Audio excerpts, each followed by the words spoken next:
नमस्कार, मी अभिजित करंडे. माझा विशेषमध्ये आपल्या सगळ्यांचं स्वागत.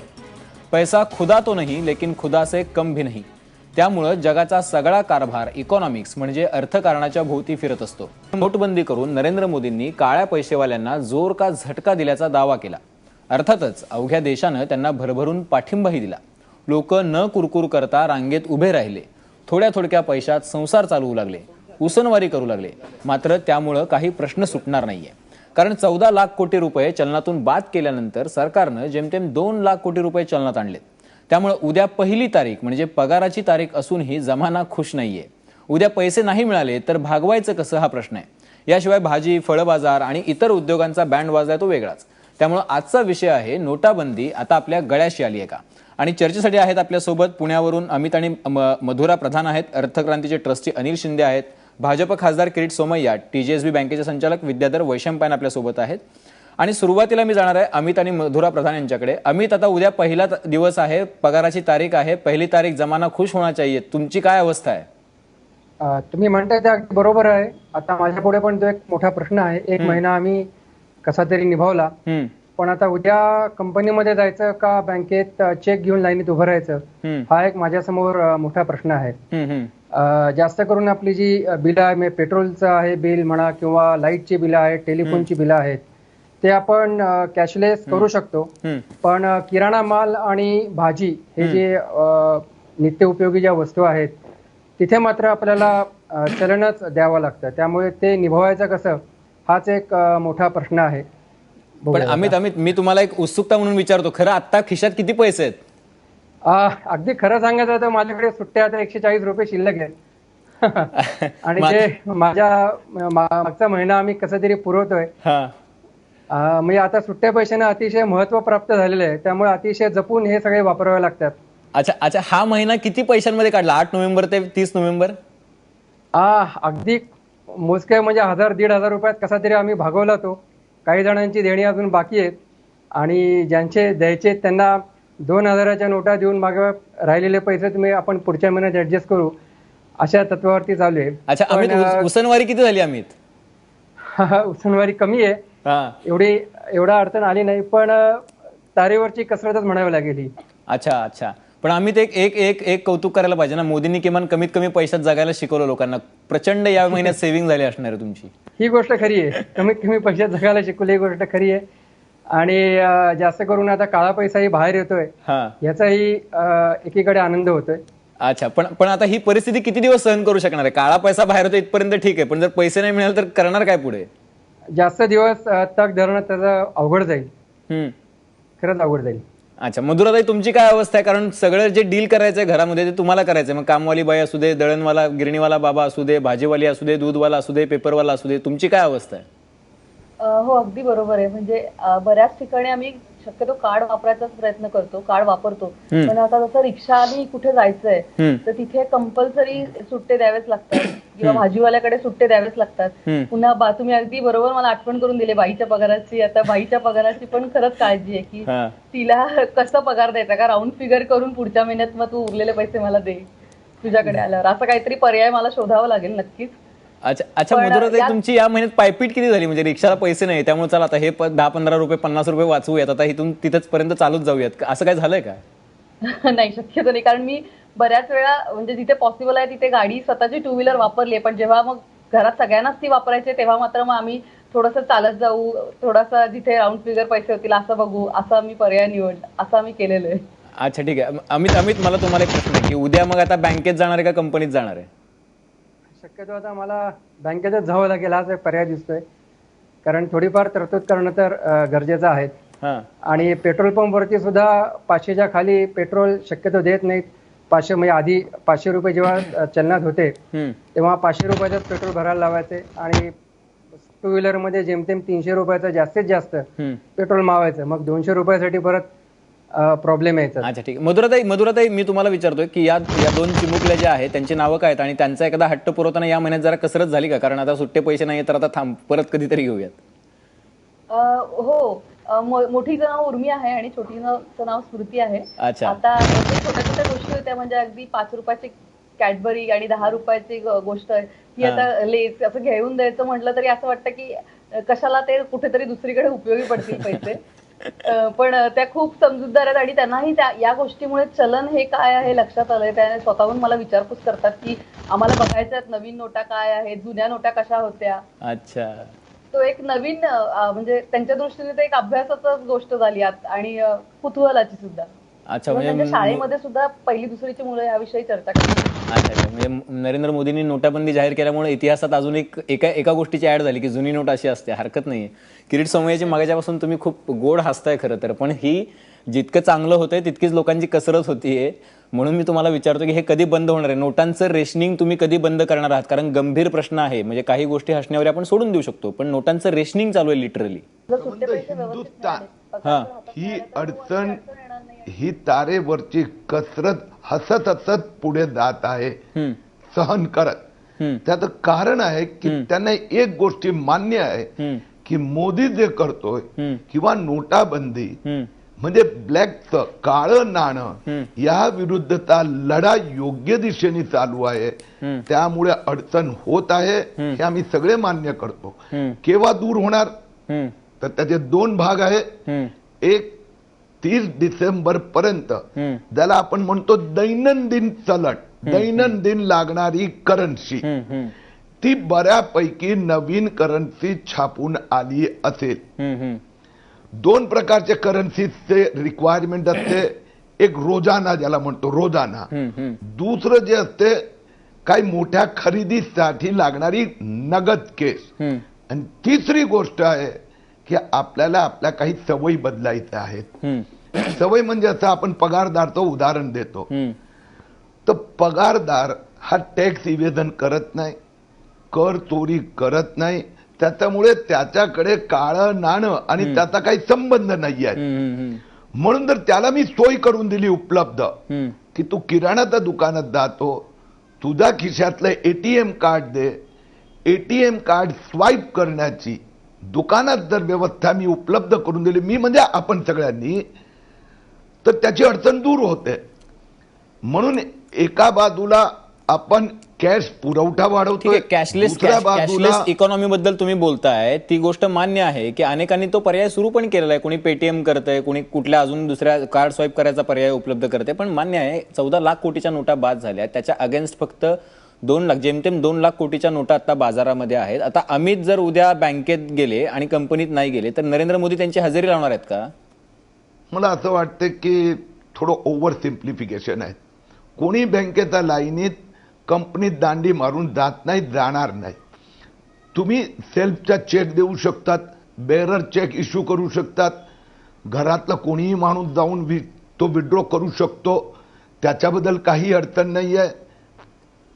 म्हणजे माझ्या आईच्या खात्यातून समजा पैसे काढायचे असेल तर ती बेरर चेकवर सही करून देते. ठीक आहे ना, पण किरीट सोमय्याजी, बँकेच्या लाईन्स तुम्ही बघितलेल्या नाहीयेत कदाचित आज, म्हणजे गेल्या काही दिवसांमध्ये कमी झाल्या होत्या, पण पगाराचा दिवस जसा जवळ आला तसं आज जवळपास म्हणजे अर्धा किलोमीटरच्या लाईन्स काही ठिकाणी होत्या. एटीएम मध्ये पैसे नाहीयेत. आजची अवस्था मी तुम्हाला सांगतोय की काही ठिकाणी HDFC सारख्या बँका, ऍक्सिस सारख्या बँकांनी असं सांगितलं की आमच्याकडे खूप मर्यादित कॅश आहे, त्यामुळे आम्ही इतक्याच लोकांना पैसे देऊ शकतो. आता अशी अवस्था असल्यानंतर ठीक आहे, मग किती वेळा बँकेत जायचं, आज जायचं आणि पैसे संपले म्हणून परत यायचं, किती ATM लोकांनी फिरायची, किती ठिकाणी म्हणून लोकांनी चक्रा मारायच्या. हा प्रॅक्टिकल प्रॉब्लेम आहे ना. हा प्रॅक्टिकलच सोल्युशन मी आपल्याला सांगितलं की सगळ्यांकडे ATM कार्ड आहे. एकंदर देशात 74 कोटी ATM कार्ड आहे. डेबिट कार्ड आहे 64 कोटी. तर डेबिट कार्ड स्वाईप करायचं लोकांनी, चला ठीक आहे ना, मोर देन 60 करोड. तरी we have got how many crore family, 25 कोटी फॅमिली आहे. म्हणून अडचणी मान्य आहेत, परंतु ज्यावेळी आपल्याला मोठा लढाचा सामोरे जायचं असेल तर लिक्विड कॅश रिक्वायर्ड नेसेसिटी ती यायला 2 महिने लागतात. अच्छा ठीक आहे. अजून एक छोटासा प्रश्न मी तुम्हाला विचारतो किरीट सोमय्याजी, मुद्दाम विचारतो. त्याचं कारण असं आहे ना की ग्रामीण भागामध्ये आता लासलगावच्या बाजारपेठेत अनेक वेळा कांद्याची विक्री खरेदी बंद झाली, कारण कॅश नव्हती आणि चेक पण संपले होते काही ठिकाणी. त्याच्यानंतर संत्रा मार्केट नागपूरचं ते काही वेळेला बंद ठेवण्यात आलं, कारण तिथं असा सेम प्रॉब्लेम होता. आपल्याकडच्या अनेक कामगारांना पैसे देता आले नाहीयेत, ज्यांच्याकडे ते काम करतात त्यांना, त्याचं कारण की नोटांचा तुटवडा होता. आता मुद्दा असा आहे ना की आता गावागावांमध्ये जिथं की 4-5 गावांमध्ये मिळून एखादी बँक आहे अशा ठिकाणी, जिथं की 2-3 गावांमध्ये मिळून एखादं ATM आहे अशा ठिकाणी, तिथं कुठं स्वाईप करणार हो माणूस? म्हणजे मला उत्सुकता म्हणून मी विचारतोय की पाड्यावरती स्वाईप मशीन तुम्ही पोहोचवलंय का, किंवा गावागावात स्वाईप मशीन पोहोचवलंय का तुम्ही? किंवा माझ्या माहितीनुसार माझ्या गावातल्या अजूनही पेट्रोल पंपावरती स्वाईप मशीन नाहीये. मग तुम्ही हे सगळं पोहोचवलंय का, किंवा तुम्ही त्यांना सांगितलंय का की हे आता कॅश नोटाबंदी झालेली आता तुम्ही मशीन्स विकत आणा? शहरामध्ये ठीक आहे, ग्रामीण भागाचा विचार तुम्ही याच्यामध्ये केलाय का? सर्टनली केलाय दादा. म्हणून आपण 2 महिने उधार मागितले लोकांकडून. 2 महिन्यासाठी मोदींनी अपील केली की इट विल टेक 2 मंथ. 2 महिने आपल्याला हे सहन करावं लागतं. त्याचं आम्हाला खरंच दुःख आहे. परंतु या लढ्यासाठी आधी तयारी करून ठेवणं याला स्टुपिडिटी म्हणणार. हे काही सजेशन आहे की काही फार मोठे क्रांतिकारी आर्थिक नेते सांगतात आधी तयारी केली. अरे माझ्या बाप, आधी तयारी केली असती ते शक्यच झालं नसतं. It should have been leaked immediately. बरं ठीक आहे. म्हणून ह्या अडचणी लक्षात ठेवून 50%, 60%, 70%, 80% आता टप्प्याटप्प्याने आपण पोहोचण्याचा प्रयत्न करत आहोत. इझी सिंपल मॅथमॅटिक्स असं आहे की 2 महिन्यात 4 लाख कोटीची कॅश येणार आणि ते दैनंदिन जीवनासाठी त्यावेळी आपण तिथपर्यंत पोचणार. बाकीचे 4 लाख कोटीचे व्यवहार हे लोक हळूहळू, ज्याला आपण म्हणतो नेट बँकिंगच्या मार्गाने पुढे जाणार. ठीक आहे, ठीक आहे. क्रिएट म्हणजे तुमचा मुद्दा लक्षात आलेला आहे की कॅश तर उपलब्ध नाहीये, पण तुम्ही म्हणता की सहन करा. आता सहन करण्याशिवाय काय दुसरा पर्याय नाहीये, आणि तुम्हीच लोकांना सांगता की तुम्ही आता स्वाईप करा. जिथं स्वाईप मशीन नाही तिथं काय करायचं हे तुम्ही सांगत नाही आहात. तिथं आता लोकांनी स्वाईप मशीन आणायचं, किंवा मग उधारीवर ते ठेवायचं, किंवा मग पैसे येतील तेव्हा त्याला द्यायचे, किंवा मग समजा सलूनमध्ये स्वाईप मशीन नाही तर दाढी नाही करायची, असं हरकत नाहीये, काही प्रॉब्लेम नाहीये. आपल्यासोबत PGSB बँकेचे वैशंपायन आहेत. वैशंपायनजी, तुमचा प्रॉब्लेम तुम्ही मागच्याही वेळेला सांगितलं होतं. आता किरीट सोमय्या जे खासदार आहेत ते दिल्लीत आहेत, सेशन सुरू आहे. तुमचा प्रॉब्लेम जर सहकारी बँकांचा, शेड्यूल बँकांचा तुम्ही सांगितलं तर त्यांच्या लक्षात येईल की नेमकं अडचण कुठे येते.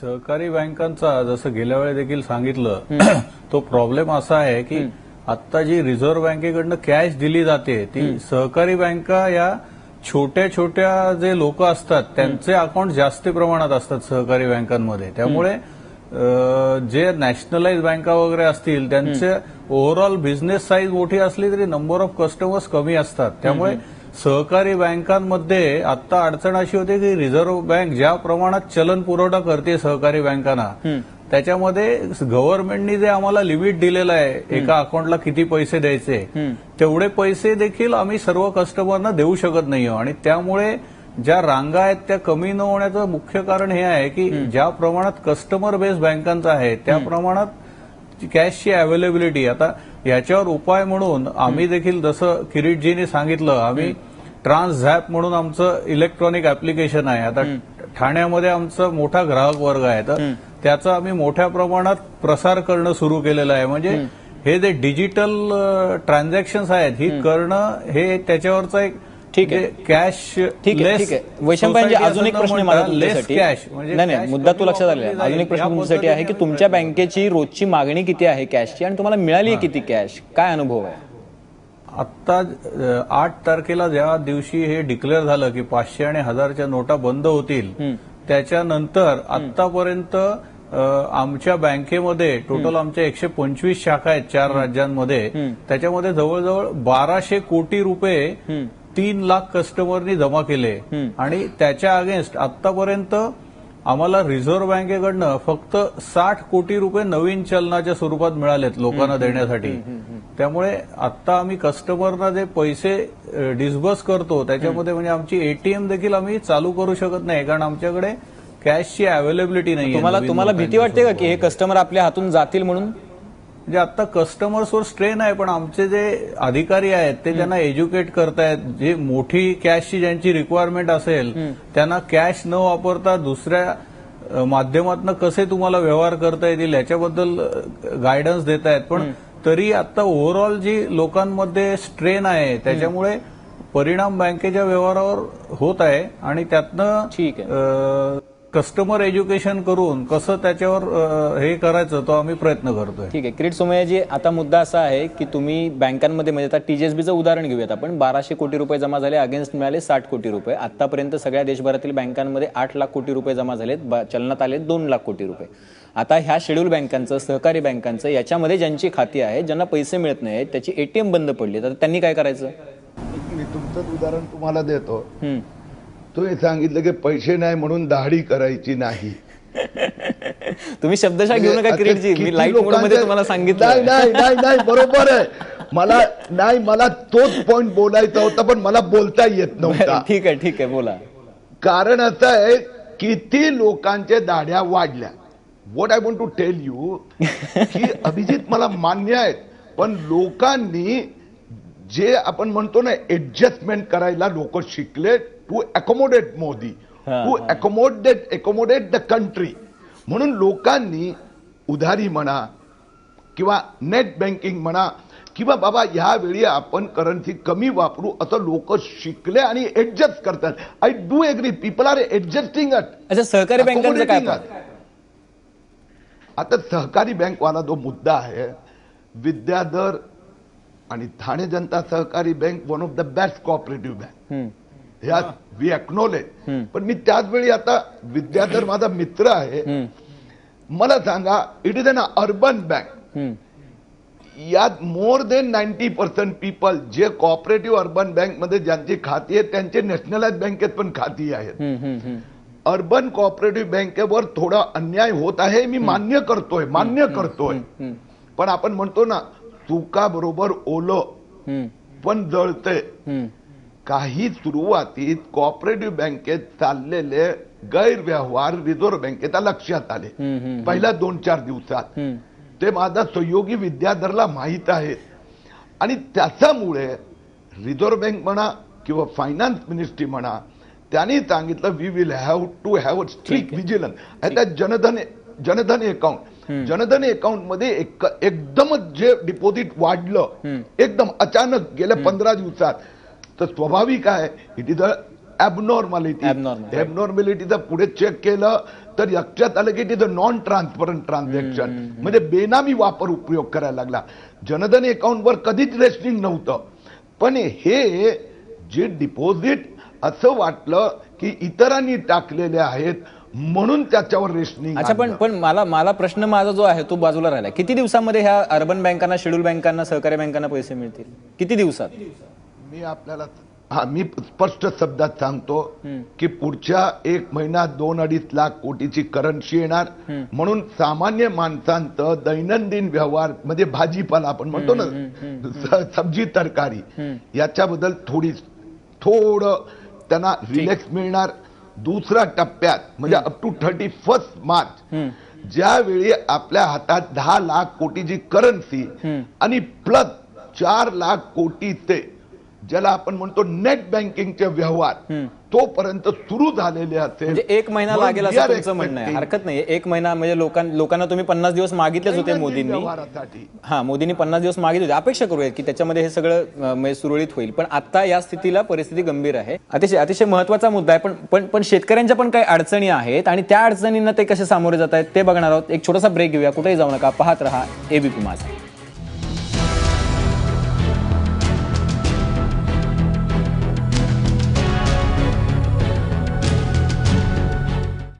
नोटाबंदी आता गळ्याशी आली आहे का लोकांची, या विषयावरती आपली चर्चा चालू आहे. आपल्यासोबत लबडे कुटुंब आहे जे नाशिकवरून थ्रू आहे, शेतकरी कुटुंब आहे, त्यांच्या पण अडचणी त्या पण जाणून घ्यायच्यात. पण बरेच वेळ झालं अनिल शिंदे ऐकतात हे सगळा कारभार जो आपण करतोय गेल्या काही वेळापासून. अनिल शिंदेची आत्ता काय पर्याय आहे का, तुम्हाला दिसतोय का?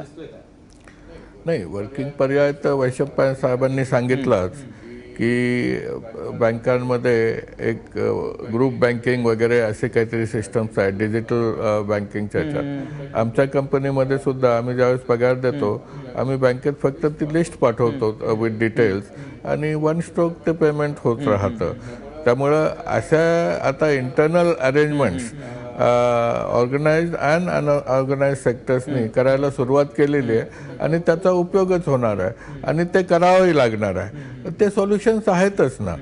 म्हणजे फक्त सरकार आता की तुम्ही जरा कॅशलेस व्हा, तुम्ही सगळीकडे स्वाईप करा. आता ग्रामीण भागात पाड्यावर नाही खेड्यावर कुठं स्वाईप करायला आता पाहिजे? किंवा कुठं Paytm वापरायचं? पर्यायच नाही ना. कॅशलेस म्हणजे जर नोटाच बंद करून टाकल्या आणि विड्रॉल्स कमी करून टाकले आणि मोदी साहेबांचा उद्देशच हा होता की लोक कॅशलेस बनावेत. कॅशलेस बनावेत, पण त्यासाठी स्वाईप नको का? म्हणजे कॅशलेस म्हणजे तुमच्या खिशात फक्त पैसा नाही, प्लास्टिक मध्ये पण नाही, पैसेच नाही, तुम्ही कॅशलेसच करून टाकलं लोकांना. असं हे तुमचं म्हणणं बरोबर आहे, पण आज जर मुंबईच्या मार्केटमध्ये तुम्ही गेलात तर तुम्हाला पानवाला, तुम्हाला मासे विकणारी बाई, भाजी विकणारी बाई, आयदर त्यांनी स्वाईप कार्ड मशीन घेतलेले आहेत किंवा पेटीएमनी व्यवहार करायला लागलेले आहेत. आता जसं मुंबईत झालं तसं बऱ्याच ग्रामीण भागात पण होतंय. म्हणजे होतंय असं तुमचं म्हणणं आहे, आणि त्याच्यामुळे काही फार मोठा क्रंच होणार नाही. नाही कारण आता जे म्हणजे लासलगावच्या बाजारात जे बाजार बंद होता, संत्रा मार्केट जे बंद पडतं, ते शेतकऱ्यांचे प्रॉब्लेम. नाही तुम्ही जे म्हणतात ते फार खरं पण आहे. जर करन्सीज कमी आहे तर त्यामुळं हे प्रॉब्लेम येण्याची शक्यता नाकारता येत. पण लबडे कुटुंबाला विचारूयात. खरं तर ते नाशिकचं शेतकरी कुटुंब आहे आपल्यासोबत. विठ्ठल काका, तुम्हाला आवाज येत असेल. प्रश्न असा आहे की तुम्हाला नोटाबंदीनंतर काय काय अडचणींना सामोरं जावं लागलं? सोमय्याजी आहेत आपले भाजपचे आपल्यासोबत, त्यांना तुम्ही सांगा, म्हणजे ते तुमचे प्रश्न सोडवतील. भारत सरकारनं, मोदी सरकारनं जे कृत्य केलं ते अगदी चांगल्या तऱ्हेचं केलेलं आहे. त्याच्याबद्दल आमचं दुमत नाही, पण आम्हाला वेळोवेळी मार्केटमध्ये जे खर्च करताना काही ज्या चीज वस्तू लागतात त्याच्या करताना आम्हाला मनस्ताप खूप मोठा होतोय. असं म्हणजे काय मनस्ताप होतोय विठ्ठल काका नेमका? मनस्ताप होतो म्हणजे तुम्ही 2000ची नोट बँकेमध्ये उपलब्ध केली. ती 2000ची नोट आम्हाला मिळाली बँकेतून. समजा आम्ही सर्वसाधारण शेतकरी आहोत. बर आणि समजा आमचा 2-5 हजारचा व्यवहार असेल तर त्याच्यामुळे आमचा आडून पडतो तो. आणि 2000 रुपये मोडत नसल्यामुळे किती दिवस आम्ही फिरायचे ते घेऊन सनी. अच्छा, तुमच्याकडे 2000ची नोट आहे का आता? हो, मोडली मग आम्ही. कशी 2000 रुपयाचं डिझेल टाकलं ट्रॅक्टरला, त्याच्यामुळे ती मोडली गेली. 4 दिवस खिशात घालून निंडत होतो. अच्छा, आपल्यासोबत ते दादा पण आहेत शेजारी. काय अडचणी येतात दादा तुम्हाला?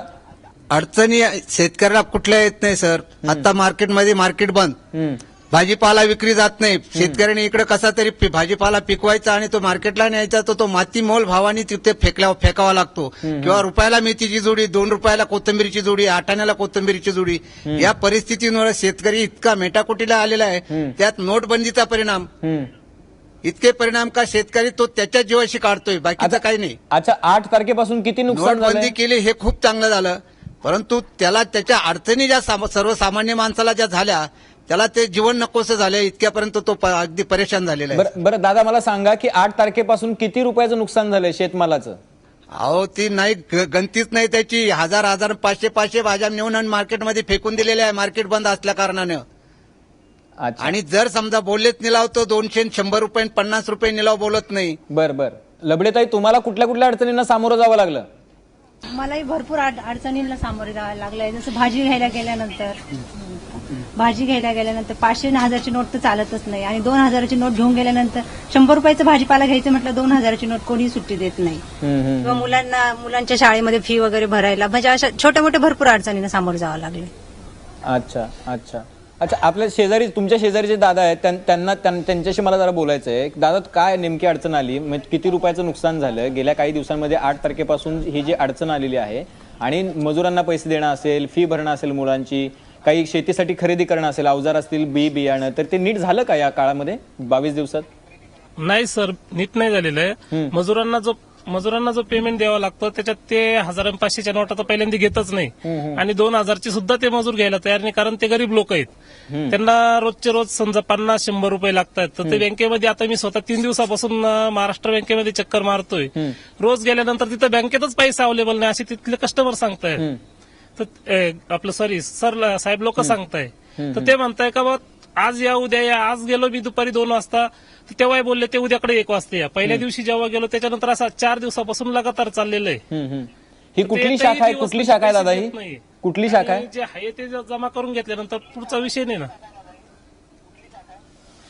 महाराष्ट्र बँक आडगाव रांगेत तासन-तास उभं करून घेते, आणि त्याच्यानंतर जेव्हा तिथं आपण समोर काउंटरवर जाऊ किंवा आपल्या अगोदरही 4-2 लोक राहतात त्यांना ते सांगून देतात पैसा संपलाय म्हणून. आणि जो थोडाफार येतो तो त्या पुढच्या 4-5 लोकांना मिळतो, आणि पाठीमागचे जे लोक रोजच्या रोज परत जात आहे सर. आता आम्ही शेती काम सोडून नंतर तिथं जाऊन उभं राहिलं दिवसेंदिवस, तर इथं घरचं शेती काम कोण करणार आहे? अच्छा अच्छा, ठीक आहे. हे सगळं किरीट सोमय्याने ऐकलेलं आहे. किरीट सोमय्याची मुद्दा असा आहे की गणती नाहीये किती रुपयाचं नुकसान झालं शेतकऱ्याचं. भाजी नेलेली, भाजीपाला, फळं नेलेली, सगळं टाकून द्यावं लागलं. एकतर मातीमोल दरानं विकावं लागलं, नाही तर टाकून द्यावं लागलं. आणि ही अशी परिस्थिती की बँकांमध्ये पैसे नाहीयेत, पैसे मिळत नाहीयेत. आता किरीट सोमय्याजी ह्या शेतकऱ्यांना कसा दिलासा देणार आहात तुम्ही? 22 दिवस शेतकऱ्यांना नाही परवडणार हो. म्हणजे ठीक आहे की नोकरदार माणूस एखाद्या वेळेला सहन करू शकतो हे सगळं, उद्योग ज्याचा आहे तो सहन करू शकतो सगळं, शेतकरी कसा सहन करणार हे सगळं? मला मान्य आहे. काका, दादा, ताई, आपले अनुभव मी ऐकले आणि यातना जे मी सांगतोय ऍडजस्टमेंट, अकोमोडेशन, त्याचबरोबर एक गोष्ट आपण सगळ्यांनी लक्षात ठेवावी लागणार की 2 महिने त्रास होतोय, परंतु सवय बदलायची आहे. See the further generation of black money, म्हणजे नवं काळं नाणं हे पण थांबवायचं आहे मोदीला किंवा सरकारला. कॅश ट्रान्झॅक्शन मिनिमम करायचं आहे. आपण बघा, कुठलाही आपण कॉमन परिवाराची गोष्ट करतोय, तर कॉमन परिवारमध्ये मोर दॅन 80% एक्सपेन्सिस हे बँकच्या थ्रू करता येऊ शकते. पण शाळाची मुद्दा असा आहे की आता ह्या कुटुंबाचं जसं नुकसान झालंय, ह्या कुटुंबाचं जसं नुकसान झालंय किरीट सोमय्याजी, की हजारोंचं नुकसान झालंय, हे परवडणारं नाहीये. मातीत पैसे घालायचे ज्याची काही शाश्वती नसते, ते पीक घ्यायचं बाजारात न्यायचं आणि परत त्याची माती करायची. तर आता ह्या नोटबंदीच्या निर्णयामुळे जर असं शेतकऱ्याचं नुकसान होत असेल तर ती गंभीर गोष्ट आहे. तुम्ही म्हणताय की सहन करायचंय, पुढच्या जनरेशनसाठी सहन करायचंय, सैनिक व्हा, पण ही जनरेशन तर म्हणजे आता ह्या 2 महिन्यामध्ये त्यांचं जे नुकसान होईल ते तर कोणी भरून नाही काढणार ना. आणि हे तर ठीक आहे, थोडं सदन कुटुंब असेल तर उत्तम. मोलमजुरी करणाऱ्यांचं काय, बाकीच्यांचं काय, कामगारांचं काय? गंभीर प्रश्न आहे. जे मी सांगत होतो ते पुन्हा रिपीट करतो. मोर देन 80% ट्रान्झॅक्शन कोणत्याही कुटुंबाचे, आता हे ज्यांनी तक्रार केली त्यांच्याबद्दल बोलतोय, हे बँकेने होऊ शकतात. आपल्याला सवय बदलावी लागणार आहे. शाळेची फी कॅश का, बँकेने देता येते, चेकनी देता येते. शेतकरी जर माल व्यापारानं विकतो, ते व्यापाराला कॅशलेस यासाठी हवे की त्याला टॅक्स इव्हेजन करायचं आहे, म्हणून बँकेच्या थ्रू ते व्यवहार करता येऊ शकतो. काही सवयी बदलावी लागणार आहेत आणि ते सवयी बदलताना ही जे अडचण होत आहेत, हे जे मला उदाहरण दिले त्यातनं 80% उदाहरण जे अशी होती की जे बँकेच्या द्वारा होऊ शकते. ठीक आहे. 20% आता सरकारने निर्णयच घेतला की सगळ्या कॉन्ट्रॅक्ट लेबरला बँकेनीच पेमेंट करायचं, मग ते व्यापाऱ्याला करावं लागणार. मग तो मजदूर आहे तो पण बँकेच्या थ्रू पेमेंट करू शकतो. म्हणून आपण काही वेळी जरा जास्त सिम्प्लिफिकेशन मध्ये 2 महिने काही शेतकऱ्यांचं, काही लेबर, काहींना अडचण जास्त फीड होणार आहे. ठीक आहे. परंतु 2 महिन्यात यात आपण सुरळीत. ठीक आहे, आपण त्यांना विचारूया ना. तुम्ही म्हणालात ना की कॅशलेस व्यवहार झाले पाहिजेत, आपण त्यांना विचारूया. लबडे काका, काय होते, चेकनी पैसे द्यायला किंवा घ्यायला तयार आहेत का ते व्यापारी जे काही तुम्ही बाजारात माल विकायला जाता त्यावेळेला, किंवा तुम्ही ज्याला विकता माल त्यावेळेला तुम्ही कसे पैसे घेता? तुमच्याकडे काय पेटीएम किंवा काय स्वाईप मशीन आहे का तुम्ही ज्याला बाजारात बसता त्यावेळेला? आमच्याकडे तसल्या काही सुविधा नाहीत. आम्ही जातो नेहमीप्रमाणे रोखीच्या पैशावर जातो आणि तिथून जर चेक आम्हाला मिळत असला आणि व्यापाऱ्याकडून लिखीपडीमध्ये काही बदल झाला तर आमची नुकसान होऊ शकते. आज 2 महिन्यापासून आम्ही इतकी नुकसान सहन करून राहिलो का आज वर्षाला 60 रुपये किलोचा कांदा आज तो 6 रुपये किलोनं कोणी खात नाही माऊली. हो, आज मी 50 क्विंटल कांदा विकून आलो, 200 रुपये भाव गेला, 2 रुपये किलो नाही पडला. त्याच्यातून मजुरी, भाडं, अमकं तमकं, याचा काय विषय? म्हणजे हे सगळं नोटबंदीमुळे होतं असं तुम्हाला म्हणायचं? ते जे कोणी तुमच्या बरोबर बोलत असतील त्यांचं सुद्धा आम्ही कौतुक करतो. हे शेजारचे जे तुमच्या शेजारचे जातात त्यांना मला विचारायचं आहे की तुम्हाला हे सगळे कॅशलेस व्यवहार तिकडे बाजारामध्ये होतात का? व्यापारी ते अलाव करतात का आणि त्याला तसा दर मिळतो का? त्याला योग्य दर मिळतच नाही सर. हा, आणि व्यापाऱ्याने आता माझी कोथिंबीर विकून 5-6 दिवस झाले, अजून चेक मिळाले नाहीये. हा, आणि आज तर कोथिंबीरीची परिस्थिती फारच नाजूक आहे. 2 रुपये 1.5 रुपयाला एक गड्डी जाऊ राहिली, किलो 1.5 किलो 2 किलोची गड्डी जाऊ राहिली. काय करणार तो शेतकरी? बरोबर. आत्महत्या नाही करणार तर काय करणार? ठीक आहे. त्याच्या घरातलं तर पोट पाणी बंद राहू शकत नाही. ठीक आहे. त्याचा परिवार तर काय उपाशी राहू शकत नाही. त्यांना कपडा रोटी पाहिजेच आहे, शेतीत भांडवल पाहिजेच, 2 जनावरं असले तर त्यांना चारा पाणी पाहिजेच. कुठून उभा करणार तो? ठीक आहे. मग आता सरकार जे म्हणते की 1 महिना सहन करा, तर तुमची तयारी आहे का? झालेली आहे तर तो करणार काय शेतकरी? शेवट त्याला एकच पर्याय, आत्महत्या करणे. हा नाही, मोदी सरकारने आवाहन केलंय की अजून 1 महिना सहन करा, ही सगळी परिस्थिती पूर्ववत होईल. तर तुमची तयारी आहे का हे सगळं 1 महिना अजून सहन करण्याची? तयारी आहे. मोदी सरकारनं पुढच्या काळात तरी सुविधा शेतकऱ्यांना दिल्या पाहिजेत. बर ठीक आहे. अनिल शिंदेजी, काय आता शेवटचे 30 सेकंद आहेत, तुमच्याकडे खूप कमी वेळ आलो खरं तर. 2 गोष्टी बोलतो. एक तर किरीटजी, शेतकऱ्यांचा माल पेरिशेबल असतो, त्यातल्या त्यात भाजीपाला, दूध वगैरे.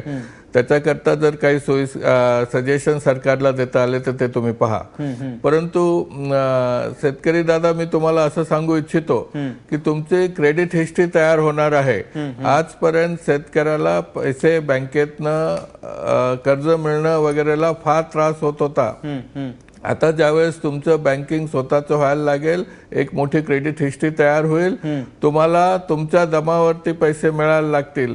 तुम्हाला बाहेरच्या व्यापाऱ्यांकडनं किंवा अति जास्त दरानं पैसे घ्यावे लागणार नाहीत. त्यामुळं हे फार महत्वाचा निर्णय आहे. महत्वाचा निर्णय आहे. नक्कीच.